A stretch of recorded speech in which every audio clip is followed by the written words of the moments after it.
All right, what's going on, guys? It's your boy Burrow77 coming back to you with the fifth and final live stream of the day. I can't lie to you guys. I'm pretty fucking beat. I haven't been outside all day. It's gorgeous out. I want to go sit by the pool and drink a beer before the sun goes down. So let's get into this, and then let's get the hell out of here as quickly as possible. Feel free to start dropping any questions you have in the chat. I will be getting to as many of your questions as possible. And we're starting here with Peru versus Chile. Look, Chile at plus 107 feels kind of nice. Peru, though, I wouldn't sleep on these guys. Gillespie back there in net is a walking legend. He's blocked penalty kicks from the best on the planet. He's blocked them from everybody from Brazil, Argentina, Ecuador. Gillespie is a unit. They call him the octopus because he's got 8 fucking arms and he can stop anything. And he's really, really good at stopping PKs and PK shootouts. So when you have a rock like Gillespie and a brick wall in the back in the net, that gives your team a lot of confidence. And Peru's not super interested in playing forward and attacking here. You can tell just by their setup that Chile is probably going to be the one attacking here. Myron, good to see you again, brother. Thank you for tuning in. Really appreciate it. Yeah, hopefully. But as soon as the games are over, I'm already going to start looking at stuff for tomorrow. So, yeah, after I get a couple of beers in me, hopefully I will be able to pass out around 11:30 or midnight, something like that. Chile plus under 2.5. I don't hate that. We'll get into a little bit more on why and what it is I'm specifically looking at here. Bird just had 4 Modelos. Shout out, Bird. I will be joining you here shortly. I got a fridge full of Pacifico. I'm going to take that over to the pool, probably about 3 or 4 of them, and go try and enjoy the rest of the sunshine. Fernando, good seeing you. You're liking the draw at halftime?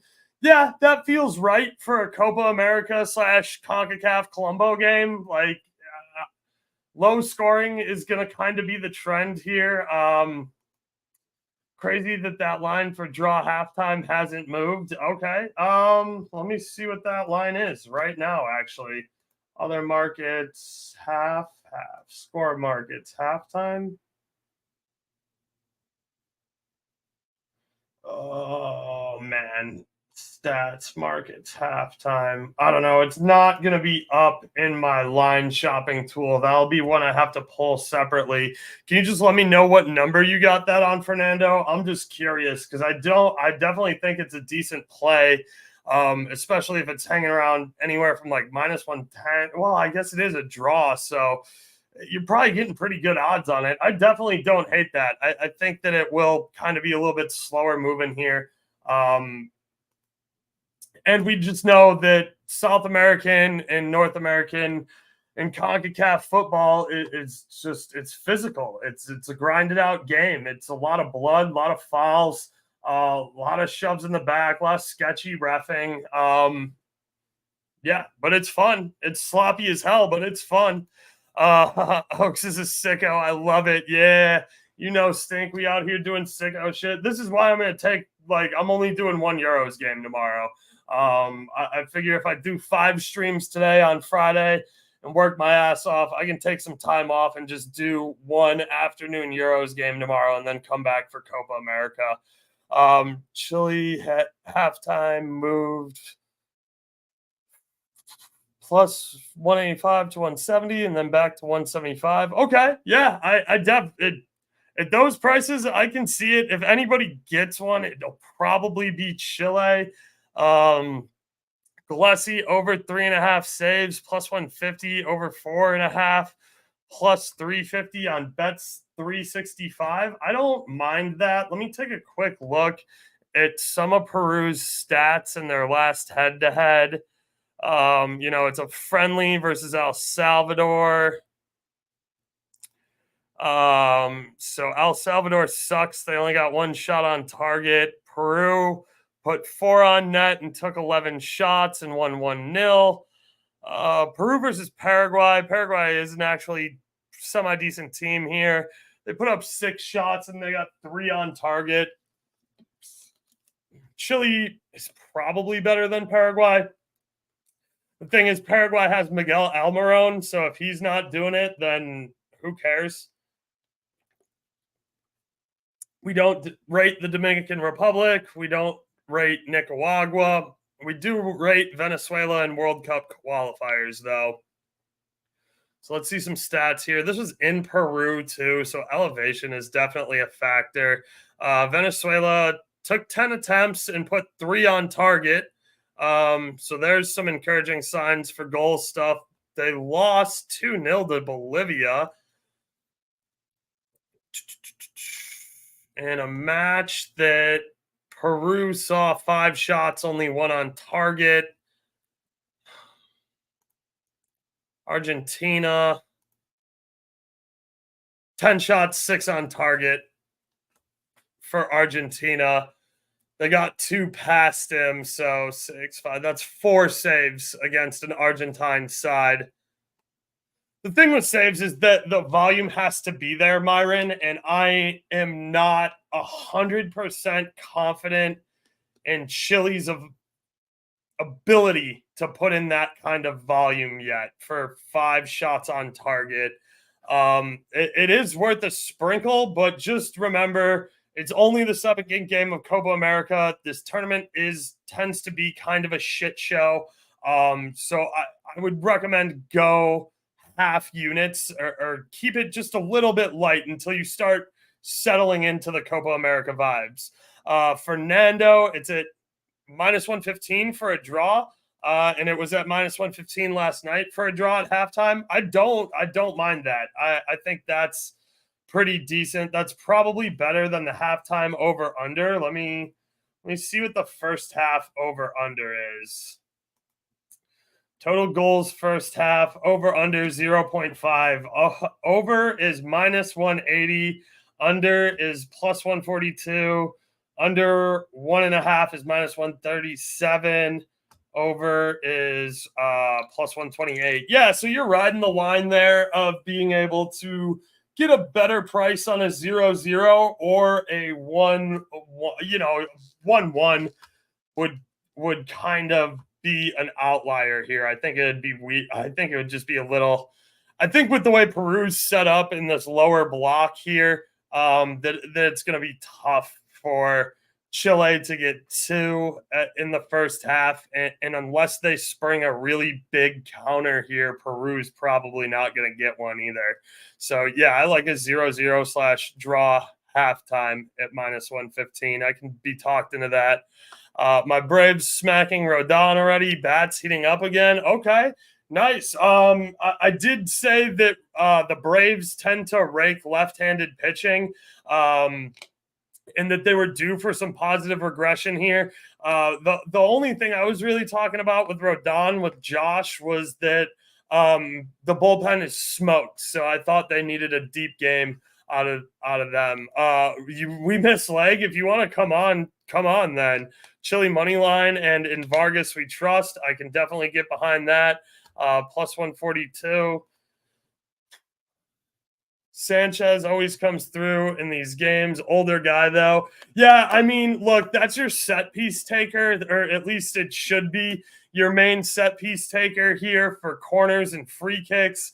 I know he's scored like 5 or 6 goals directly from free kick, but he just doesn't hit worldy bangers like that anymore. Like, if you want to come on, just say something. I'll send you the link because I'm pretty beat here. The goals, the guys who are talented enough to score goals here, Lapulunda for Peru plays over in Italy. I can't remember what team he plays on off the top of my head. He plays for not a very good team in Italy, but good enough. Yeah, he plays for Cagliari. I fucking hate Cagliari. But he's been on Genoa as well as Lecce, and he's been up and down between Serie A and Serie B.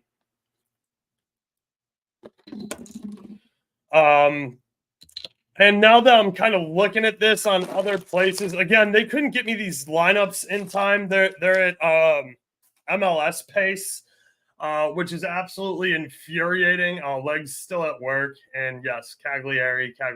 Thank you, gentlemen. So it looks like Peru's playing more of a 3-5-2, which does make for a little bit more of an attacking setup here. But it looks like Chile's staying in that 4-2-3-1 here. Vargas is definitely decent. He plays for Atletico MG down in the Brazilian league, who he's had 6 caps this year. He's scored 3 goals, so he's definitely feeling himself right now this season. He played for Tigers over in Mexico. He played for Hoffenheim for a little bit and got his start over at Napoli after he first left Chile back in like 2012. But yeah, I mean, this guy, he's been rolling. He's 34. So legs are definitely a little bit of an issue here. Played 72 minutes in a friendly, played 74 minutes in a cup game for Brazil that they ended up losing. Played 45 minutes against Penarol, who's a Uruguayan team that's really good in the Copa Libertadores.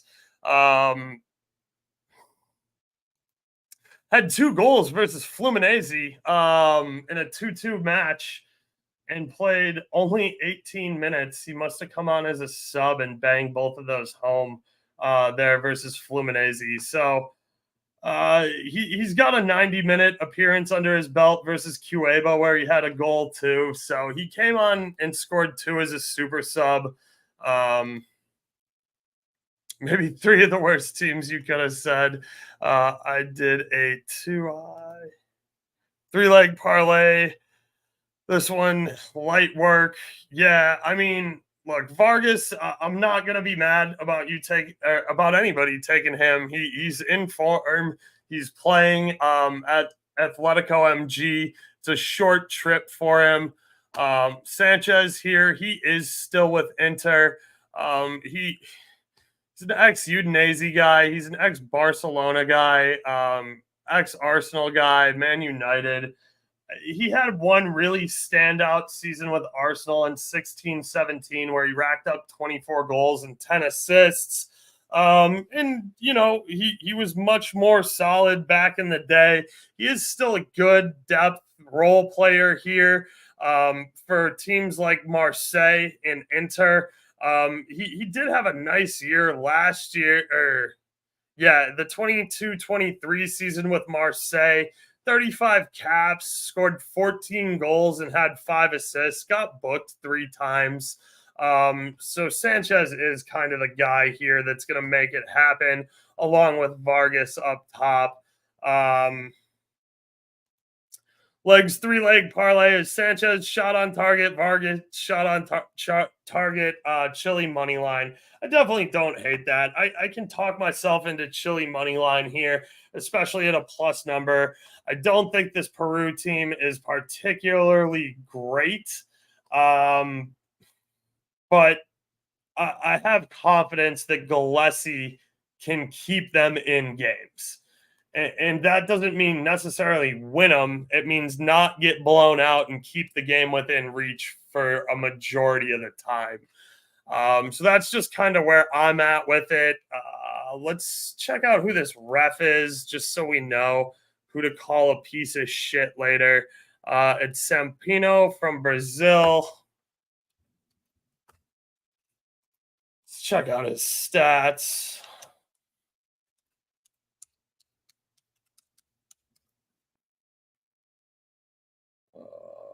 Transfer market does ref stats, right? Scoreway, maybe. Why isn't it? It's not on win draw win because it's South American markets. Yeah, whatever. Accept and continue. Don't turn me into a human sized iPad. One game, 8 cards, 1 red in the Brasilario this year. 2 games in Brasilario Serie B, 8 cards. Copa do Brazil, 1 game, 3 cards. Copa Verde, 2 games, 15 cards, 2 double bookings. So he's had 7 refs this season with 39 cards, 2 double bookings, and a red straight up. I don't know. Yeah, I mean, there's going to be a lot of fouls here. There's going to be a lot of hacking. There's going to be a lot of dudes going to ground. It'll be interesting. I'm not super committed to getting involved in the cards market here. If you're looking to get, do I see both teams scoring? No, but if they do, Lapulenda is the guy who's going to do it for Peru. I just don't think anybody else really has the quality to do it with the consistency like he does. And they left Rui Diaz at home. I think he's pretty much done with his international career. He's still able to make it work in MLS for the Sounders. And don't get me wrong, I love the Peruvian midget.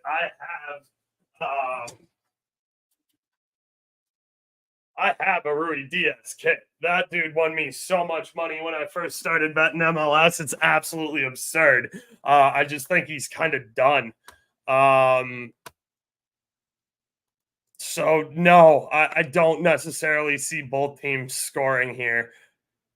I think it's Chile. I think it's Chile in a 1-0. Again, I could be dead ass wrong. This is only game 2 of Copa America. I'm interested to find out. I think it's going to be a fun game.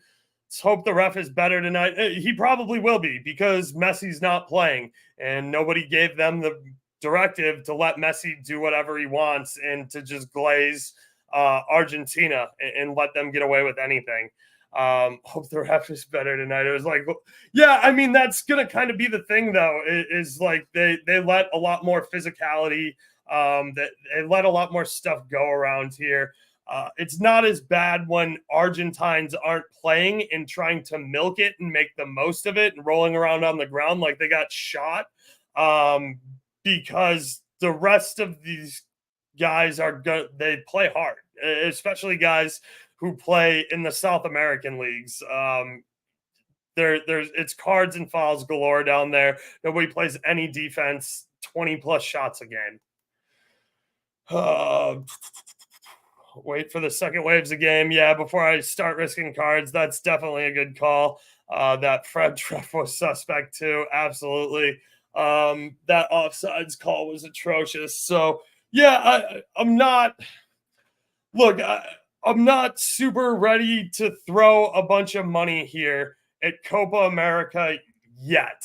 And just not necessarily on these teams, not because I think they're super poor, but just because I want to see a little bit more of how Chile and Peru play, because I haven't watched a ton of them recently. I will have better looks for Ecuador versus Venezuela because Ecuador has Erner Valencia, and he's a walking bucket, especially in big games. Valencia has some decent quality to him. Jamaica versus Mexico, again, that's guys that I'm going to be more familiar with and know how they play and what they're able to do a little bit more. I'm just a lot less familiar with this Peruvian and this Chilean side outside of the big names of guys who have played in Europe a little bit, and that I know from European stuff. Because I'm not gonna lie to you, I don't watch a lot of the Peruvian or the Chilean domestic leagues. I just don't. And if your team isn't good enough to get into Copa Libertadores or Copa Sudamericana, then I'm definitely not watching your team because I have a little bit better things to do with my time than watch football that's refereed that poorly. So yeah, bet 365 has Sanchez for a shot on target at plus 100. Do it. I mean, why not? Everyone's sleeping on Peru. Yeah, I mean, I mentioned that I think Gillespie's a stud, and I think that that gives their back line and their midfield a lot of confidence, knowing that Gillespie's back there. But Gillespie's getting up in age, and I know he's absolutely outstanding at stopping penalty kicks and can be a brick wall, but he's struggled for Orlando this season, man. Orlando, it used to be the best road team in all of the MLS at picking up points, and they just haven't had it this year. And I don't know if it's because of guys in front of Gillespie, but when Gillespie puts on this Peruvian national team kit, he does turn into Superman, and I don't hate that. And I'm not saying Peru can't win this game. I just think that whoever wins this game is going to do it by a slim margin. It's probably going to be 1-0 or 1-1 for a draw. And that's just kind of where I'm at, because it's not that I don't completely rate La Belenda. It's just my biggest concern is who's getting them service. Yes, Jacob. Yes, it is. You got the leg seal of approval on that. I know you want to go take your ex Arsenal man, Gunnar Jacob. So yeah, at plus 100, no problem.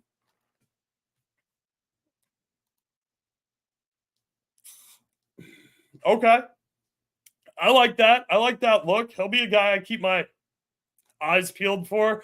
I can't wait for Uruguay to start stomping on people. It's same, dude. You think I'm not excited to watch Fede Valverde ball out? He's got to be. I don't know how he's burning off all the energy, because that guy hasn't played in a couple of weeks, and that's got to be eating at him, because Fede can play 120 minutes every 3 days. So it'll be interesting.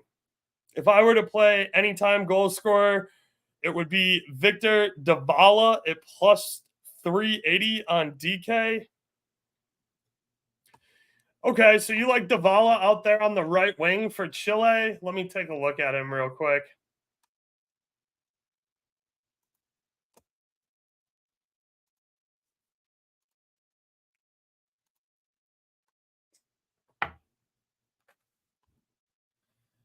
He plays in the Russian Premier League. I just don't know if I can even rate the Russian Premier League as far as competitions go anymore. I guess he did play at Lyon for Liga MX, which is good. Club Lyon is a fine team down there. He had 10 goals for him in 22-23, 12 goals for him in 21-22. Look, I'm not going to sit here and act like I'm going to rate the Russian Premier League, especially CSKA Moscow.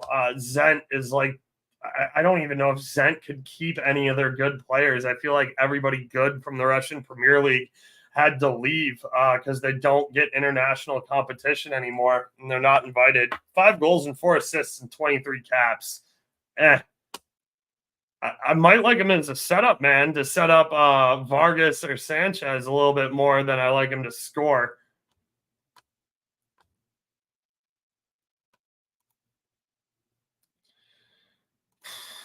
Sanchez shot on target is minus 173 on my book. Yeah, I mean, that sounds like an offshore number just off the top of my head. Does anybody get first half shots markets for that Panthers Oilers prediction? Oilers money line, baby. I want to see this series extended out. My good buddy Tone is holding a very fat ticket on what's his name? McDavo to win Conn Smythe. He got it at like plus 600 when Bob was looking like he was going to win it. But I'm on Oilers money line along with my guy. Shout out my guy from Discord, the Bugman. The Bugman is the guy who's always coming with the freshest NHL looks.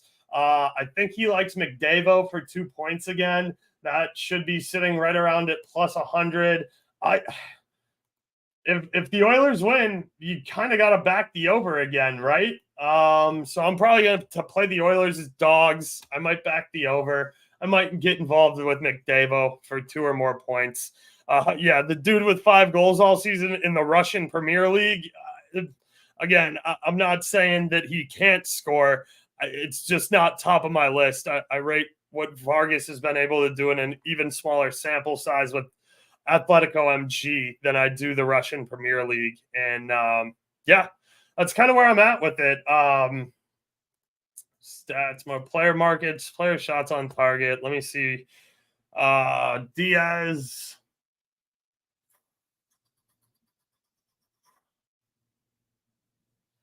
Yeah, so Sanchez for me is minus 148. That's not good enough to play as a standalone. If you have it on 365 at plus 100, that's an absolute must play. That's 48 cents better on the dollar than a book who won't even take full action from me. It's on FanDuel at minus 165. So again, 65 cents on the dollar better over on Bet 365. If you can get plus 100, that's an absolute must play on Alexis Sanchez. So go ahead and run that, Jacob. That's a good look. And I know he's an ex-gunner. So there you go. A little double love there for you. But yeah, if you guys don't have any more questions, I'm tired as fuck. This is the 5th stream. I want to get the hell out of here today.